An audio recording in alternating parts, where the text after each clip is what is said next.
Olá pessoal, sejam bem-vindos ao Elite Online e o assunto de hoje é fisiologia sexual feminina. Na aula de hoje nós iremos aprender o controle da atividade hormonal do ciclo menstrual. Para entender esse assunto, é importante ressaltar que nós temos glândulas que participam desse processo, glândulas produtoras de hormônio que participam desse processo. Uma glândula endócrina, que é a hipófise, também tida como uma glândula mãe ou glândula mestre, pelo fato da hipófise controlar a atividade de diversas outras glândulas do corpo, e uma glândula mista, ou duas glândulas mistas, que na verdade são os ovários. Porém, a gente vai falar da função endócrina dessas glândulas, tá? Os ovários que produzem hormônios ovarianos que participam do ciclo menstrual das mulheres. Bom, a hipófise, ou mais precisamente a adenohipófise, como já havia dito, é uma glândula mãe que produz, nesse caso aqui, dois hormônios importantes, o FSH e o LH. O FSH também é chamado de hormônio folículo estimulante. Por que recebe esse nome? Porque ele estimula o desenvolvimento do folículo. Bom, o FSH, via corrente sanguínea, chega até o ovário e estimula, como eu falei para vocês, o desenvolvimento do folículo. Folículo é nada mais, nada menos do que um ovócito rodeado por células foliculares. Lembrando que o ovócito é a célula fértil, a célula que no futuro pode vir a ser fecundada, e as células foliculares são as células estéreis. Todas essas células presentes aqui no ovário, tá? Num primeiro momento, nós temos então o ovócito primário, que ainda é uma célula 2N, uma célula diploide, que irá sofrer um processo de meiose, produzindo o ovócito secundário. Esse ovócito secundário, no momento da fecundação, irá se transformar no óvulo e logo posteriormente a isso, na célula ovo ou zigoto, que pode vir a se desenvolver em um embrião. Tá? Porém, vamos recapitular aqui.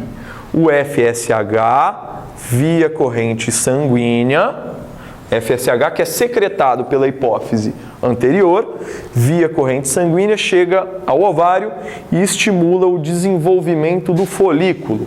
Tá? O ovócito primário vai dar origem ao ovócito secundário. E essas células foliculares começam a se desenvolver, começam a aumentar em quantidade ao redor aqui desse ovócito. Tá certo? O FSH estimula esse processo. Ao mesmo tempo que isso acontece, o FSH estimula o ovário a produzir um hormônio ovariano que é o estrógeno. Estrógeno é aquele hormônio que estimula o desenvolvimento dos caracteres sexuais femininos, tá? Todas aquelas características físicas, fisiológicas que caracterizam o sexo feminino são estimuladas por esse hormônio aqui. Um hormônio importante, inclusive, na puberdade das meninas, no processo de puberdade, onde elas começam a sofrer essas mudanças em relação à estrutura física, ao funcionamento do corpo e até mesmo mudanças comportamentais.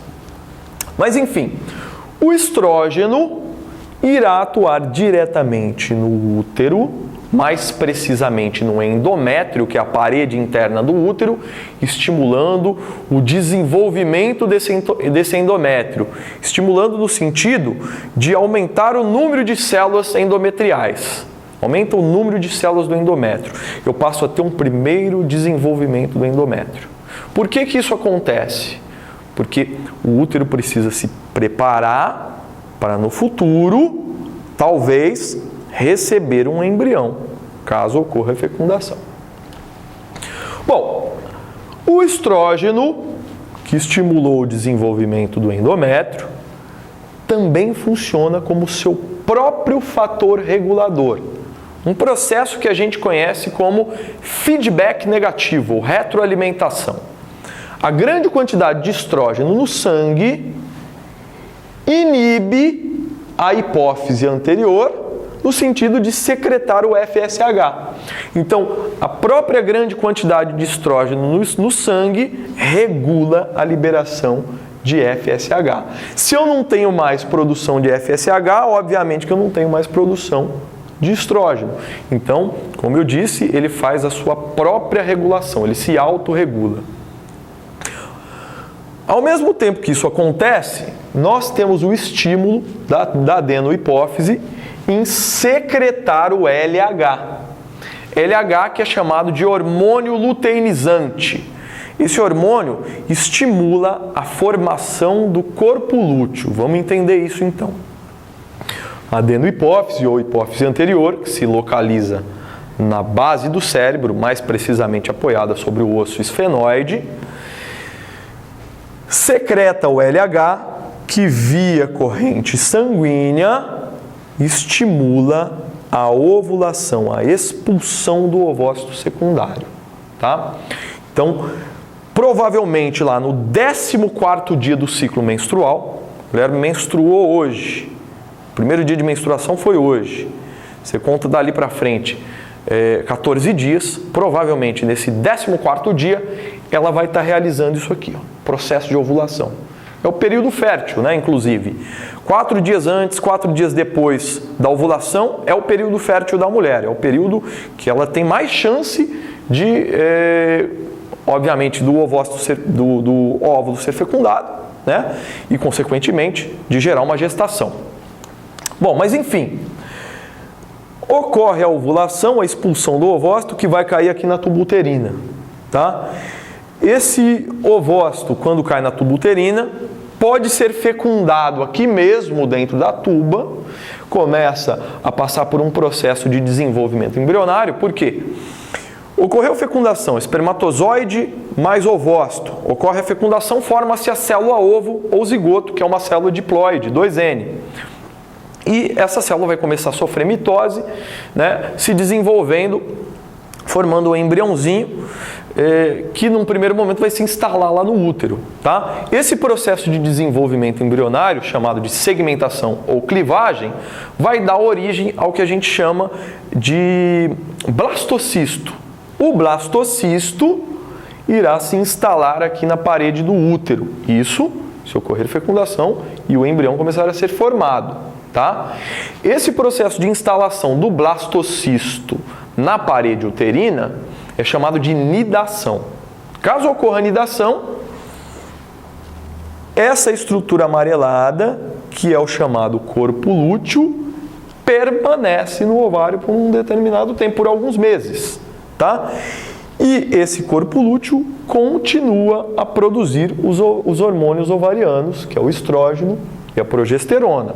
Lembrando que ocorreu a ovulação por estímulo do LH, as células foliculares que sobraram constituem o corpo amarelado ou corpo lúteo. Esse corpo lúteo é quem vai estar produzindo estrógeno e progesterona. A progesterona é estimulada também pelo LH. A produção de progesterona é estimulada pelo LH, que chega até o ovário.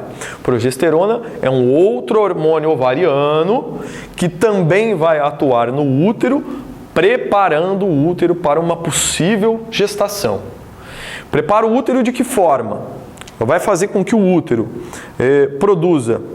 com que ocorra uma produção de células, de glândulas no útero e também de vasos sanguíneos. Então nós teremos o desenvolvimento glandular e o desenvolvimento de vasos sanguíneos no útero. Primeiro atuou o estrógeno, um aumento de número de células. Depois, a progesterona, promovendo um aumento do número de glândulas e também de vasos sanguíneos. Nesse momento, o útero está pronto para receber aquele embriãozinho que eu falei para vocês, o blastocisto. Tá? O útero estando desse jeito que eu falei, rico em células, em vasos, em glândulas, o blastocisto consegue se ligar a ele, se instalar e terminar o seu desenvolvimento aí. Tá? Caso isso não ocorra, caso não ocorra a fecundação, caso não ocorra a implantação do blastocisto, tá? O corpo lúteo regride o corpo lúteo regride, estrógeno e progesterona em pequena quantidade vão diminuindo a sua produção, não conseguem mais manter o endométrio desenvolvido, o endométrio descama. É a menstruação.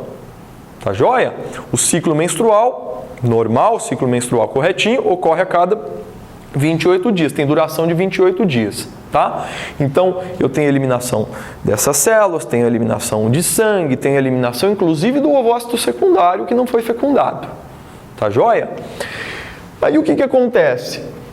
Hipófise anterior começa a secretar novamente o FSH, estimula o estrógeno, começa a secretar novamente o LH, que estimula progesterona, temos então um novo ciclo menstrual. Tá joia, pessoal? A nossa videoaula de hoje termina por aqui. Eu espero que vocês tenham gostado e aguardo vocês até a nossa próxima videoaula. Um grande abraço a todos. Tchau!